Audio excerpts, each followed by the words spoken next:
Let's talk about the foods. There's 7 of them that have the potential to actually kill you. So you need to know about these.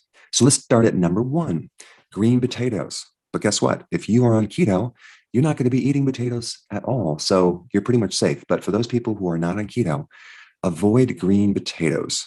When you see the green pigment, which is a combination of chlorophyll as well as solanine, realize that is a nerve toxin and it becomes very toxic at about 3 to 6 milligrams per your kilogram body weight. And there's roughly about between 30 and 50 milligrams of this chemical in potatoes, but realize you have to be eating the green part of that potato. So if you're not on keto and for some reason you eat potatoes, just cut off the green parts, okay? I found the average person in the US consumes 1 potato every single day. So since there's a lot of people not eating potatoes because they're on keto, the other percentage of people are making up and they're probably doing quite a bit of potatoes. Probably not in the form of raw potatoes, but probably in the form of potato chips or French fries. But this compound, solanine, is a natural pesticide designed to protect the potato. But if you are exposed to it, it can cause nausea, vomiting, bleeding internally, paralysis, coma, and potentially death. All right, number 2, nutmeg, the spice nutmeg. The compound in nutmeg that's poisonous is called myristicin. And even at 2 milligrams, you'll get a fever and a headache. At about 7.3 grams, you can start losing consciousness. And if you consume 1 whole nutmeg, you could potentially get what's called nutmeg psychosis because nutmeg mimics certain psychoactive compounds that they use in certain medications. There's been a report of an 8-year-old who ate 2 of the whole nutmegs and died. So they can be very poisonous. So if you're going to use nutmeg, don't use a lot. All right, now let's talk about green raw almonds, which are very bitter, as well as raw cashews. These have been known to contain a certain amount of cyanide, but they have to be like the bitter almonds, and you'd have to consume quite a few of them to really become totally poisoned. I'm talking probably over 1,000 of these nuts or 50 ounces. You probably would never do that, but just realize that if you have a smaller amount, there will be a small amount of cyanide in these nuts. So instead of buying the bitter almonds, get the sweet almonds. And if you get them roasted, they're not going to have hardly any cyanide. But the side effect from cyanide can be convulsions, respiratory failure, and death. However, with every poison, there's always an antidote.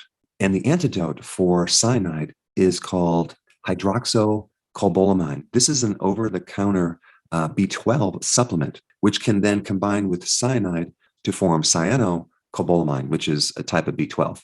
So you can turn this cyanide into a B12 supplement. But I don't recommend getting your B12 from cyanide. I don't know. There's something about it that it's probably not that healthy.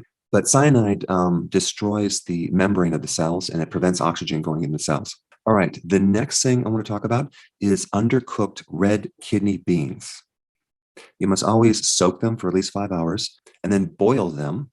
Don't put them on slow cook for at least 30 minutes. If you put them on slow cook and you don't cook it long enough, you could potentially increase the toxicity by a factor of 5 times more toxicity. The chemical in uncooked red kidney beans is called PHA. I'm not going to give you the long name, but all you need to know is this compound causes your red blood cells and your white blood cells to bind together and to be in a clumped formation. And the side effects are diarrhea, abdominal pain, vomiting, and even death. However, so far there has not been any human deaths. We're talking about rat deaths. If you give a rat 1% of this compound, apparently they do not live past 2 weeks. So for your pet gerbils and hamsters, do not feed them undercooked red kidney beans. But of course, if you're on keto, you're not going to be consuming too many beans, so you don't have to worry about it. Now let's talk about the next one, brown rice, which if you're on keto, you're not going to be consuming either. But brown rice has arsenic, which can lead to heart disease and bladder cancer and many other symptoms. Now, the reason why you have arsenic in brown rice is because a lot of times the soils that they're grown on used to be grown on cotton, which was heavily sprayed with arsenic. Until fairly recently, they used to use a lot of arsenic in insecticides and pesticides. And so the soils have been contaminated, and that can get absorbed right into certain plants, but especially brown rice. Apparently, brown rice has over 162 times the levels of arsenic that could be considered carcinogenic. Now, the other problem with arsenic is that they used to feed it to chickens in their feed to increase weight gain, to create food efficiency. Now, what is food efficiency? That is a situation where the chicken is so fat, it's not eating anymore. It's not hungry anymore. And that's all because of arsenic. As far as I know, most of the companies that put arsenic in feed are no longer using those products, but don't quote me. There might be one or two that are still using it, specifically, I think, for turkeys. In 2011, they stopped using arsenic. But the problem is, before that, I think back into the 40s, they used it from 1940 all the way up until 2011. So we've all been exposed to arsenic, unfortunately. But of course, if you have been doing organic chicken, you'll be in pretty good shape.